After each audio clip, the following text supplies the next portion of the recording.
Welcome to बायोजन academy. आज हम लोग स्टडी करेंगे अबाउट द वैक्यूल। वैक्यूल जो कि लास्ट एंडोमेम्ब्रेनस सिस्टम का ही एक ऑर्गेनेली है। So let's start. जैसे कि आप सभी को पता है, जितना भी एंडोमेम्ब्रेनस सिस्टम का ऑर्गेनेली था सारे सिंगल मेम्ब्रेनस स्ट्रक्चर से बनता था। तो यहाँ पे एक स्फेरिकल शेप आप लोग देख रहे हैं, जिसके पास एक ब्लूइश कलर का आउटर बाउंड्री है, ग्रे कलर का यहाँ पे अंदर का एक पोर्शन को हाईलाइट किया गया है। ये बेसिकली है एक वैक्यूल, जिसका ये आउटर वाला ब्लू पोर्शन जिसको हम लोग क्या बोलेंगे, जिसको हम लोग बोलेंगे आउटर मेम्ब्रेन, और जिसको हम लोग बोलेंगे प्लाज्मा मेम्ब्रेन। सिंगल मेम्ब्रेनस ये होते हैं। अब ये जो स्फेरिकल शेपेड वैक्यूल है, इसका जो आउटर मेम्ब्रेन है, इसका एक स्पेशल टाइप ऑफ नेम है, जिसको हम लोग क्या बोलेंगे, जिसको हम लोग बोलेंगे टोनोप्लास्ट। तो टोनोप्लास्ट हो गया एक स्पेशल नेम जो कि वैक्यूल का आउटर मेम्ब्रेन है। तो आप सभी को टोनोप्लास्ट समझ में आया। अब ये जो वैक्यूल का जो आउटर मेम्ब्रेन है, ये बेसिकली सिंगल मेम्ब्रेनस होता है, लेकिन एट द सेम टाइम ये हो जाता है बहुत ज्यादा सिलेक्टिवली परमिएबल। ठीक है, सारी चीज को ये अंदर से बाहर और बाहर से अंदर नहीं होने देता है, कि जो भी मॉलिक्यूल बाहर से अंदर के साइड में आएगा वो ऑलवेज अपना लोअर कंसेंट्रेशन से अपना हायर कंसेंट्रेशन के तरफ जाएगा। मतलब यहाँ पे क्या हो रहा है, एक कंसेंट्रेशन ग्रेडियंट जो बन रहा है वो लो टू हाई के तरफ है। और आप सभी को पता है कि कोई भी मॉलिक्यूल अगर अपना लोअर कंसेंट्रेशन से अपना हायर कंसेंट्रेशन के तरफ मूव करे तो उस ट्रांसपोर्ट को हम लोग क्या बोलेंगे, उस ट्रांसपोर्ट को हम लोग बोलते हैं एक्टिव ट्रांसपोर्ट। और ये भी आप सभी को पता है कि एक्टिव ट्रांसपोर्ट के लिए क्या चाहिए एनर्जी मॉलिक्यूल का जरूरत होता है। ये इतना दूर तक आपको समझ में आया होगा। नेक्स्ट क्या है कि ये जो वैक्यूल का अंदर का जो पोर्शन है, जो कि यहाँ पे ग्रेइश शेड में डिनोट किया गया है, ये एक साइटोप्लाज्मिक कंटेंट ही है बेसिकली।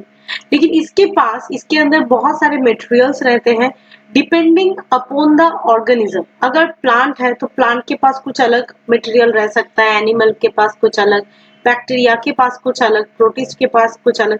तो डिपेंडिंग अपॉन दैट ये जो अंदर का मटेरियल है, इसका एक नाम है को हम लोग बोलते हैं सेल सैक। तो ये दोनों यूनिक चीज जो कि आपको याद रखना पड़ेगा, एक हो गया टोनोप्लास्ट जो कि आउटर मेम्ब्रेन है, और दूसरा हो गया सेल सैक जो कि अंदर का कंटेंट हो जाता है वैक्यूल का। इतना दूर तक आपको समझ में आया होगा। नेक्स्ट, ये जो वैक्यूल है बेसिकली ये वैक्यूल कहाँ पे आपको मिलेगा? वैक्यूल आपको प्रोकैरियोटिक सेल में भी मिलेगा और at the same time eukaryotic cell में भी मिलेगा। जैसे कि प्रोकैरियोटिक सेल में क्या है, बैक्टीरियल सेल। कुछ बैक्टीरिया हम लोग देखेंगे एक स्पेशल टाइप ऑफ वैक्यूल को कैरी करता है, और कुछ यूकैरियोटिक सेल जैसे कि ज्यादा से ज्यादा animal, plant, fungi and protist, ये सभी में आपको क्या मिलेगा, वैक्यूल मिलेगा। लेकिन बाद में हम लोग पढ़ेंगे कि ये जो वैक्यूल रहता है इन केस ऑफ प्रोकैरियोट्स और इन केस ऑफ यूकैरियोट्स, ये टाइप्स ऑफ वैक्यूल चेंज हो जाता है। इसके बारे में हम लोग डिस्कस करेंगे। नेक्स्ट थिंग है कि ये जो वैक्यूल है इसका जो शेप एंड साइज है ये वेरी करता है on the basis of cell need. तो कौन सा ऐसा फंक्शन है जो कि वैक्यूल को परफॉर्म करना पड़ेगा, उसके ऊपर डिपेंड करके वैक्यूल का जो साइज है वो वेरी करता है, उसका शेप भी क्या करता है, शेप भी वेरी करता है। अब ये वैक्यूल कहाँ से बनता है, इसका ओरिजिनेटिंग पॉइंट है क्या? तो बेसिकली लास्ट जो वीडियो लेक्चर था जहाँ पे हम लोग लाइसोसोम के बारे में डिस्कस किए थे, वहां पे एक चीज था कि जो गोल्गी है, गोल्गी क्या करता है, गोल्गी कुछ वेसिकल्स बनाता है और वेसिकल्स से क्या करता है, मॉलिक्यूल्स को डिस्पैच करता है। तो ये जो वेसिकल्स है जो कि गोल्गी से ओरिजिनेट किया, ऐसा ही बहुत तरीके का वेसिकल्स ओरिजिनेट होता है फ्रॉम द गोल्गी।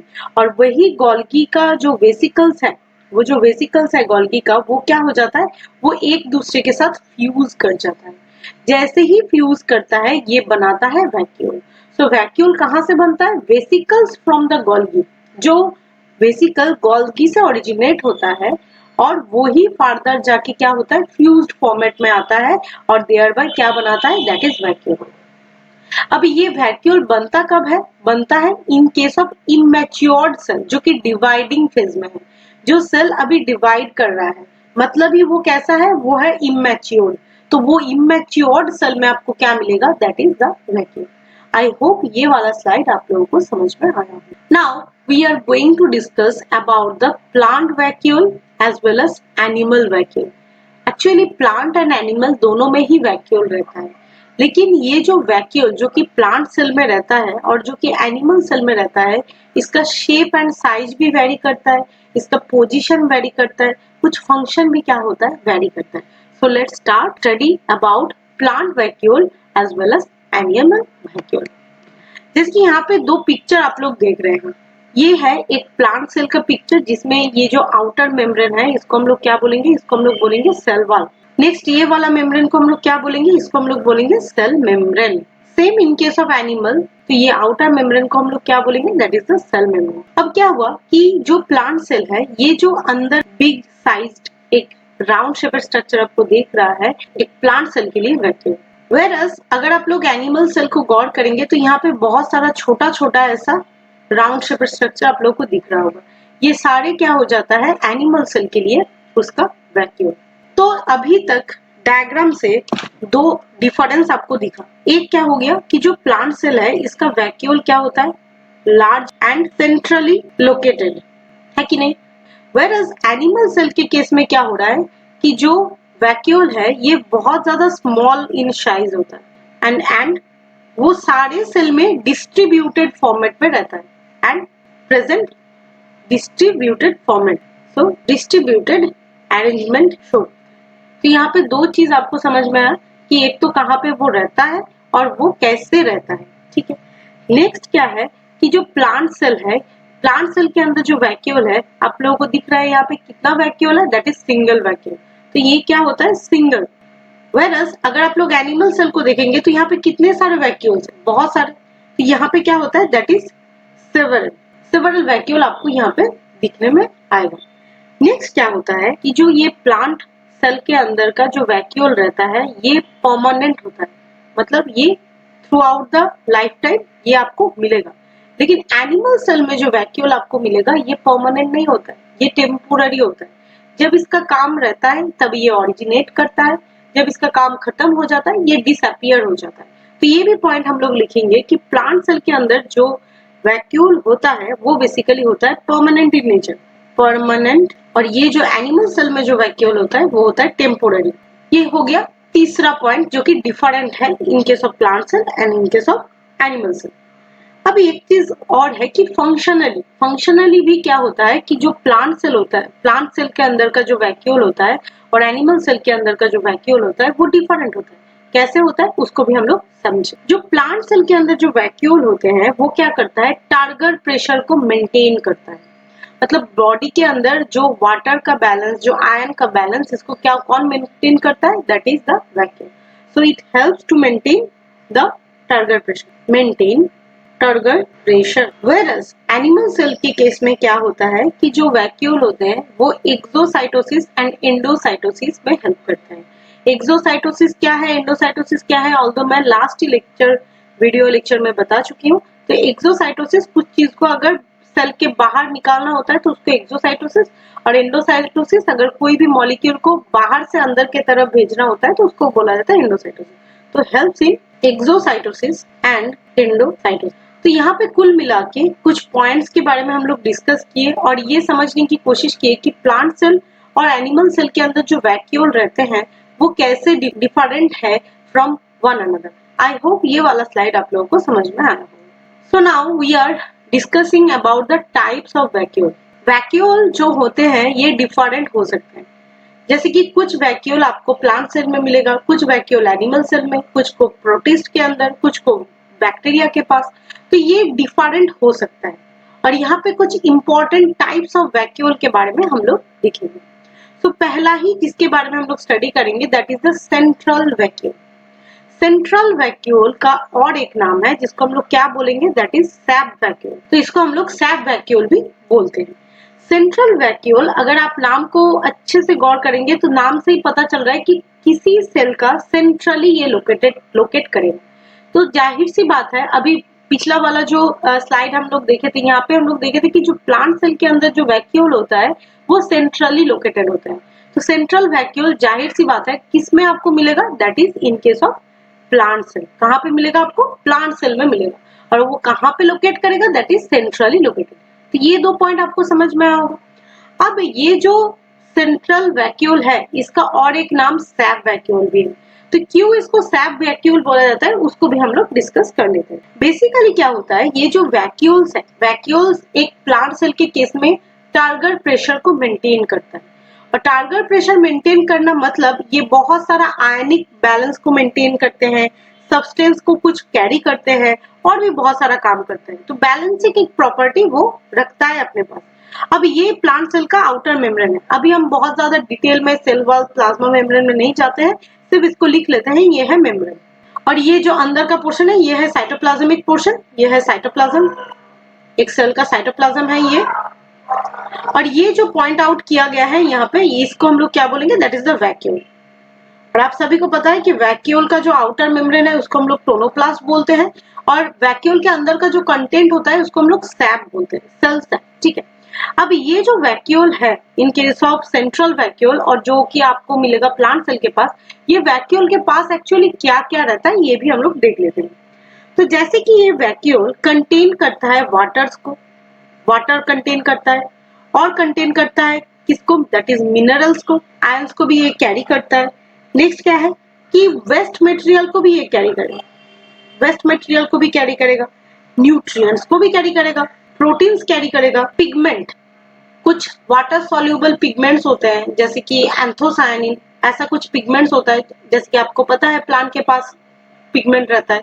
तो जो वाटर सॉल्युबल पिगमेंट होगा तो वो किसके पास रहेगा? दैट इज आपका वैक्यूल के पास। ठीक है। और फैट सॉल्युबल जो अदर पिगमेंट्स है वो रहता है प्लास्टिड के पास। और क्या करता है? और फूड पार्टिकल को भी ये कैरी करता है। तो कुल मिला के यहाँ पे कुछ पॉइंट्स हो गया जो कि एक वैक्यूल कैरी करता है। क्या हो गया? दैट इज वाटर हो सकता है, मिनरल्स हो सकते हैं, आयंस हो सकते हैं, वेस्ट मटेरियल हो सकता है, न्यूट्रिएंट हो सकता है, proteins, pigments and the food. तो ये सारे मॉलिक्यूल कौन कौन कैरी करता है? दैट इज, तो ये हो गया आपका vacuole that present in case of plants. अब ये इतना सारा मॉलिक्यूल्स को ये कैरी करता है, तो इसका कुछ फंक्शन होगा। तो पहला ही फंक्शन बोला गया है कि ये टारगेट प्रेशर को मेंटेन करता है। टारगेट प्रेशर क्या होता है कि एक प्लांट के अंदर अगर बहुत ज्यादा कंटेंट बढ़ जाता है तो प्लांट सेल के अंदर का जो प्रेशर और बाहर से जो प्रेशर आपको सेल मेम्ब्रेन से मिलेगा, ये दोनों प्रेशर इक्विलिब्रियम में कौन रखता है? That is the vacuum. ये एक काम हो गया। नेक्स्ट क्या करता है कि ये जो एक्स्ट्रा लाइट है इसको क्या कर लेता है? एक्स्ट्रा लाइट को ये एब्जॉर्ब कर लेता है। इससे क्या होगा? फोटोसिंथेसिस करेगा, देयर बाय फूड मेकिंग में भी हेल्प करता है। तो हेल्प्स इन फूड मेकिंग, ये भी आपको समझ में आया। और क्या करता है कि जैसे कि एक प्रेशर मेंटेन करता है सेल का अंदर, सेल का शेप, ये सब मेंटेन करता है। तो क्या होता है? बेसिकली स्ट्रक्चर को मेंटेन करते हैं। एक प्लांट का स्ट्रक्चर क्या होगा, एक प्लांट का लीफ का स्ट्रक्चर क्या होगा, तो ये सारे कौन मेंटेन करता है? That is vacuum. और at the same time growth करने में भी हेल्प करता है। तो आई होप आपको सेंट्रल वैक्यूम समझ में आया। नेक्स्ट हम लोग बात करेंगे अभी, दैट इज कंट्रैक्टाइल वैक्यूल। ये भी बहुत ज्यादा इंपॉर्टेंट है वैक्यूल है, जो कि आपको कहाँ पे मिलेगा? प्रोटिस्ट के पास मिलेगा। और यहाँ पे मैं ड्रॉ भी की हूँ एक प्रोटिस्ट का ही डायग्राम, जिसका डायग्राम आप लोग गेस कर सकते हैं, दैट इज एमीबा। ठीक है। तो ये जो कंट्रैक्टाइल वैक्यूल होता है, ये एक बिगर कॉम्प्लेक्स को कैरी करता है और एक्योर करता है। कैसे करता है वो भी हम लोग समझेंगे। और मोस्ट इंपॉर्टेंटली ये क्या करता है? ऑस्मो रेगुलेशन को प्ले करता है। ऑस्मो रेगुलेशन क्या होता है कि जैसे कि ये सब प्रोटिस्ट, जैसे कि एमीबा हो गया और पैरामीशियम हो गया, ये सारे कहाँ पे रहते हैं? ये सारे रहते हैं पानी के अंदर। अब पानी के अंदर रहेगा तो पानी अगर फ्रेश वाटर होता है तो क्या हो सकता है कि पानी बहुत ज्यादा बाहर से अंदर की तरफ एंटर करने लगता है, क्योंकि आपको पता है कि ऑस्मोसिस के रूल के हिसाब से water move from outside to the inside. अगर ये मेरिन वाटर में रहता है तो क्या हो सकता है कि बहुत ज्यादा, जैसे कि वो सलाइन वाटर होता है, तो वाटर अंदर से बाहर के साइड में जा सकता है। तो इससे एक जो एनिमल है, एक जो लाइफ है, इसमें हैम्पर हो सकता है। तो इसको मेंटेन करना पड़ेगा। जो वाटर बैलेंस है, जो ऑस्मोटिक बैलेंस है, इसको मेंटेन करना पड़ता है in case of that lower animal. और ये इसमें कौन हेल्प करता है? दैट इज वैक्यूल, और रेदर टू से कंट्रैक्टाइल वैक्यूल।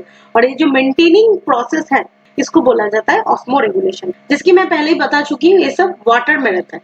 तो इसके पास एक बॉडी के अंदर कंट्रैक्टाइल वैक्यूल रहता है, जो क्या करता है कि जो कि वाटर को एंटर करवाता है from the outside. Through osmosis. तो वाटर, तो ऑस्मोसिस एक प्रोसेस चलता है जिससे क्या होता है कि water from the outside to the inside वो एंटर करता है विद इन द सेल। अब ये एंटर कर गया, इसको कौन एंटर करवाने में कौन हेल्प किया, that is the contractile vacuum. अब क्या होता है कि वाटर तो एंटर करते जाता है, अब एक टाइम में क्या होता है कि वाटर बहुत ज्यादा एंटर कर सकता है।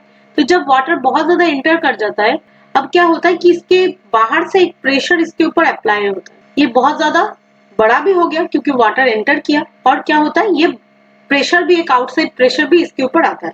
अब क्या होता है, एक्सेसिव वाटर यहाँ पे क्या हो रहा है, एंटर कर रहा है। तो हम लोग लिख सकते हैं कि excess water enters with in the contractile vacuum. अब ये क्या होगा, अगर बहुत ज्यादा वाटर अगर एंटर करेगा तो क्या होगा कि इसका साइज भी बहुत ज्यादा हो जाएगा क्योंकि ये स्वेल कर जाएगा। तो कॉन्ट्रैक्टाइल वैक्यूल क्या हो जाता है, ये और भी ज्यादा बड़ा हो जाता है और इट बिकम स्वेल। जब ये बहुत ज्यादा फूल गया, ये क्या क्या कोशिश कर रहा है, आउटर मेम्ब्रेन की तरफ ये शिफ्ट हो गया। अब वैक्यूल जितना आउटर मेम्ब्रेन की तरफ जाएगा, ये अल्टीमेटली क्या होगा, आउटर मेम्ब्रेन के साथ अपना मेम्ब्रेन को फ्यूज करवाएगा और जो एक्सेस वाटर है उसको क्या कर देगा, रिलीज कर देगा। तो यहाँ पे स्वेल भी कर रहा है एंड क्या कर रहा है, मूव टुवर्ड्स आउटर मेम्ब्रेन। अब क्या हो गया, जब भी आउटर मेम्ब्रेन की तरफ वो मूव किया, एक टाइम में क्या हो जाता है, fuse with the outer membrane, fuse with outer membrane and release the excess water. Water को वो क्या कर देता है, रिलीज कर देता है। तो ये जो प्रोसेस है, वाटर एंटर किया, स्वेल कर गया, स्वेल करने के बाद एक्सेसिव वाटर एंटर करने के साथ बाहर से एक प्रेशर भी अप्लाई होता है, तो वो धीरे धीरे किसके साइड में आता है, दैट इज मेम्ब्रेन के साइड में आता है। और वन टाइम में वो क्या हो जाता है, फ्यूज कर देता है विद द आउटर मेम्ब्रेन, और जितना भी एक्सेसिव वाटर है वो बाहर के साइड में उसको क्या करता है, रिलीज कर देता है। ये एक रिपीटेटिव प्रोसेस है जो कि प्रोटिस्ट में चलता है, और ये इसमें कौन हेल्प करता है, that is the contractile vacuum. तो इसी तरीके से वो क्या कर रहा है कि ऑस्मोटिक जो बैलेंस है उसको मेंटेन करने की कोशिश कर रहा है, और इस प्रोसेस को हम लोग क्या बोलेंगे, ऑस्मो रेगुलेशन। ये प्रोसेस आई होप आप लोगों को समझ में आ रहा हो। नेक्स्ट और एक टाइप ऑफ वैक्यूल के बारे में हम लोग डिस्कस करेंगे जिसका नाम है फूड वैक्यूल। फूड वैक्यूल नाम से ही पता चल रहा है कि कुछ फूड रिलेटेड ये काम करेगा। एग्जैक्टली ये भी आपको कहाँ पे मिलेगा, ये कुछ एमीबा, प्लाज्मोडियम इसमें ही मिलेगा, दैट इज प्रोटिस्ट ग्रुप में ही आपको मिलेगा। ये बेसिकली कैसा स्ट्रक्चर है, that is sac like structure. यहाँ पे मैं जो डायग्राम यहाँ पे ड्रॉ की हूँ, ये भी एमीबा का स्ट्रक्चर है। आई होप आप लोगों को समझ में आया होगा। अब क्या होता है कि ये क्या करता है, फूड वैक्यूल बेसिकली, जैसे कि we are the advance type of animal, तो we have specific organ to uptake our food, then digest the food and for the digestion of our food। मतलब amoeba basically यूनिसेलुलर है, तो इसके पास ऐसा कुछ distinct organ नहीं होता। तो ये कैसे अपनी फूड को एक्योर करेगा, तो थ्रू द फूड वैक्यूम, और डाइजेस्ट भी उसी के साथ करेगा और एक्सक्रीट करने में भी ये हेल्प करेगा। कैसे करता है वो हम लोग देखेंगे। जैसे कि ये है एक एमीबा, ये है उसका लाइसोसोम। ये जो पोर्शन है इसको हम लोग क्या बोलेंगे, फूड। फूड कहाँ पे है, एमीबा के सामने है। तो फूड है तो एमीबा क्या करेगा, उसको एनगल्फ करेगा और उसको खाएगा। तो ये है फूड। तो एमीबा क्या करता है, फूड की तरफ वो मूव करता है। जैसे ही मूव करता है, ये जो फूड वैक्यूल है ये क्या किया, ये जो आउटर मेम्ब्रेन है उसके साथ फूड वैक्यूल मार्च कर दिया अपना जो मेम्ब्रेन है। तो क्या कर रहा है कि food vacuole fuse with outer membrane, और क्या कर रहा है, फूड को एनगल्फ करने की कोशिश कर रहा है, एक्योर करने की कोशिश कर रहा है। तो फूड अल्टीमेटली क्या हो रहा है, ये है फूड, फूड को ट्रैप कर रहा है। अब क्या किया, नेक्स्ट पिक्चर में आप लोग देखिए कि ये जो फूड मॉलिक्यूल है, फूड मॉलिक्यूल अब वेसिकल फॉर्मेट में फिर से एमीबा के अंदर आ गया। तो ये क्या है, food vacuole with food, food vacuole plus food. तो इसके अंदर दोनों ही है, फूड वैक्यूल भी है और उसके साथ फूड भी है। अब फूड जैसे कि उसके साथ है, लाइसोसोम भी है उसके साथ, तो अब इसको क्या करेगा, अब इसको खाना तो हो गया, अब इसको डाइजेस्ट करेगा। और डाइजेशन में कौन हेल्प करता है, आप सभी को पता है कि लाइसोसोम के पास रहता है डाइजेस्टिव एंजाइम। तो एक टाइम में जाके क्या होता है, लाइसोसोम फ्यूज कर जाता है किसके साथ, फूड वैक्यूल के साथ। फ्यूज कर गया किसके साथ, दैट इज लाइसोसोम के साथ। तो अल्टीमेटली ये जो लाइसोसोमल एंजाइम है ये किसको डाइजेस्ट कर देगा, फूड वैक्यूल के अंदर जो फूड मॉलिक्यूल है उसको डाइजेस्ट कर देगा। अब डाइजेशन के बाद उसको क्या करना पड़ेगा, इजेक्ट करना पड़ेगा, उसको बॉडी से आउट करना पड़ेगा। फिर से क्या होता है, ये फूड वैक्यूल चला जाता है टुवर्ड्स द सेल मेम्ब्रेन, और उसका जो आउटर मेम्ब्रेन है उसके पास। तो जैसे ही आ जाता है और उसी से वो क्या होता है, फ्यूज करता है और जो एक्सक्रीट, जो डाइजेस्टेड फूड है उसको आउट कर रहा है। यहाँ पे बेसिकली हो रहा है कि food vacuole fuse with membrane and release. तो बेसिकली क्या किया कि जो एमीबा है उसके पास रहता है फूड वैक्यूल, लाइसोसोम रहता है, फूड रहता है। तो जैसे ही फूड आता है उसके पास, तो बेसिकली फूड वैक्यूल का जो मेम्ब्रेन है ये फ्यूज कर जाता है आउटर मेम्ब्रेन के साथ और फूड को ट्रैप कर लेता है। ट्रैप करने के बाद फूड वैक्यूल उसको सेल के अंदर उसको रखता है, उसको ट्रांसपोर्ट करता है।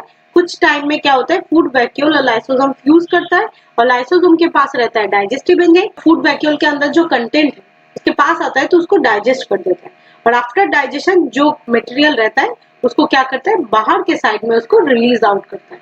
तो ये हो गया एक फूड वैक्यूल का काम, जो कि एक एमीबा के अंदर फंक्शन वो प्ले करता है। तो आई होप आपको फूड वैक्यूल समझ में आया होगा। नेक्स्ट और लास्ट टाइप ऑफ वैक्यूल जिसके बारे में हम लोग डिस्कस करेंगे वो हो गया गैस वैक्यूल। नाम से ही पता चल रहा है कि इसके अंदर रहता है गैस, ठीक है।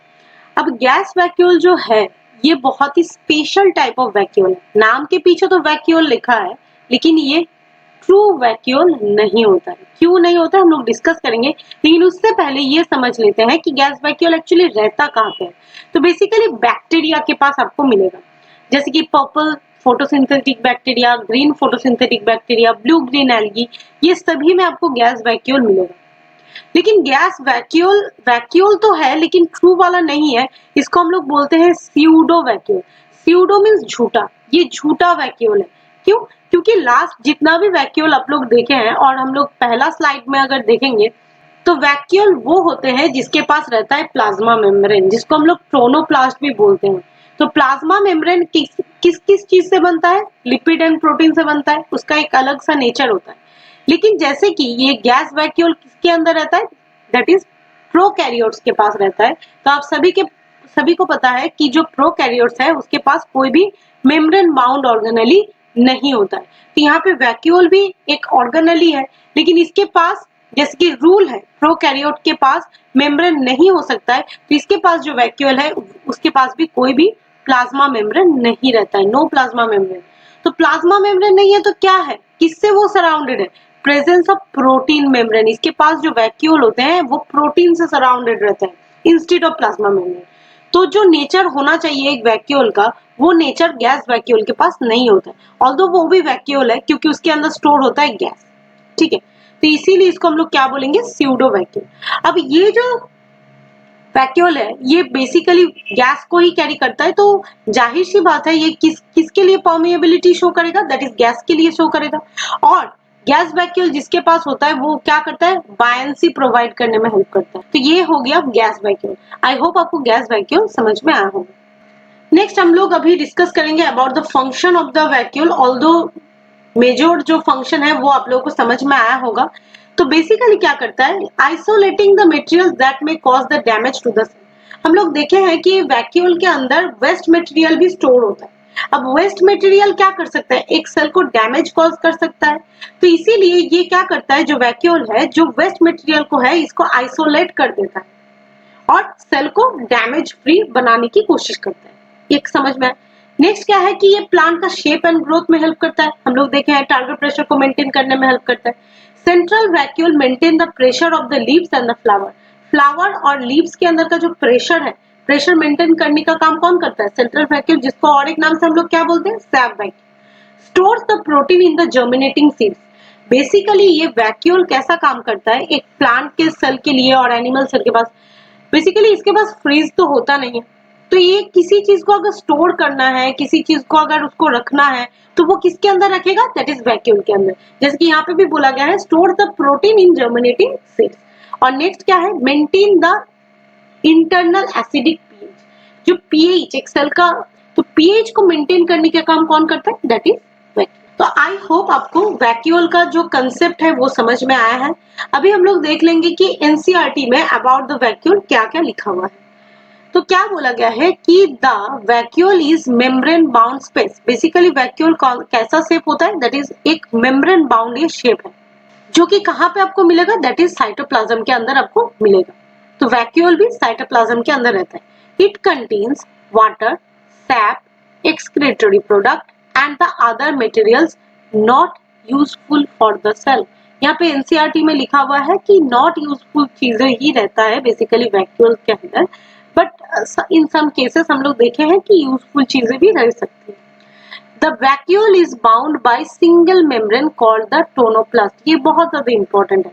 वैक्यूल के पास जो मेम्ब्रेन रहता है उसके पास एक अलग सा नेम है, उसको हम लोग बोलेंगे tonoplast. In the plant cell the vacuole can occupy about 90% of the volume of the cell. Exactly जब हम लोग प्लांट सेल ड्रॉ किए थे, ये जो प्लांट सेल के अंदर जो वैक्यूल है, आप लोग देख रहे हैं कि मैक्सिमम स्पेस कौन ऑक्यूपाई करके रखा है, दैट इज द वैक्यूल। तो वैक्यूल मैक्सिमम स्पेस को क्या करता है, ऑक्यूपाई करता है, और वो भी 90%। In the plant cell tonoplast facilitates the transport of membrane of ions and other materials against the concentration gradient into the vacuole. ये भी हम लोग देखे हैं कि जो मॉलिक्यूल एक वैक्यूल के अंदर रहता है, ये जो ट्रांसपोर्ट होता है थ्रू द टोनोप्लास्ट, ये अगेंस्ट द कंसंट्रेशन ग्रेडियंट होता है, ये लोअर से हायर साइड में होता है। इसको हम लोग एक्टिव ट्रांसपोर्ट बोलते हैं, जिसमें क्या लगता है, that is energy. Hence there the concentration is significantly higher in case of vacuum. तो कंसंट्रेशन क्या होता है, ज्यादा होता है higher in case of vacuum. Vacuole के अंदर कंसंट्रेशन ज्यादा होता है, बाहर कम होता है, इसीलिए ना एक अगेंस्ट कंसंट्रेशन ग्रेडियंट बनता है, जिससे क्या होता है, लोअर कंसंट्रेशन से हायर कंसंट्रेशन की तरफ मॉलिक्यूल को मूव करना पड़ता है। तो ये लाइन से यही बोला जा रहा है कि जो भी मॉलिक्यूल बाहर से अंदर की तरफ आए, वो अपना हायर कंसंट्रेशन की तरफ आता है, क्योंकि वैक्यूल ऑलरेडी कंसंट्रेशन को हाई करके रखता है then in case of cytoplasm. ये बात हम लोग को समझ में आया। In amoeba the contractile vacuole, अभी हम लोग देखे हैं कि वो क्या क्या काम करता है, ऑस्मो रेगुलेशन में हेल्प करता है, जो ऑस्मोटिक प्रेशर है उसको मेंटेन करने में हेल्प करता है। ऑल्सो इन द एक्सक्रीशन, वो भी हम लोग देखे कि वो एक्सक्रीट करने में भी हेल्प कर रहा था। In many cell as in protist, food vacuole are formed by the engulfing the food particle. Food particle को एनगल्फ करते ही फूड वैक्यूल बन जाता है, जो कि लाइसोसोम के साथ फ्यूज करता है और फर्दर प्रोसेस को कैरी फॉरवर्ड करता है, डाइजेशन एंड देन डाइजेशन। तो ये हो गया वैक्यूल्स। आई होप आपको वैक्यूल समझ में आया होगा। अगर वीडियो लेक्चर पसंद आए तो please do subscribe to my channel and share like to the video. Thank you so much.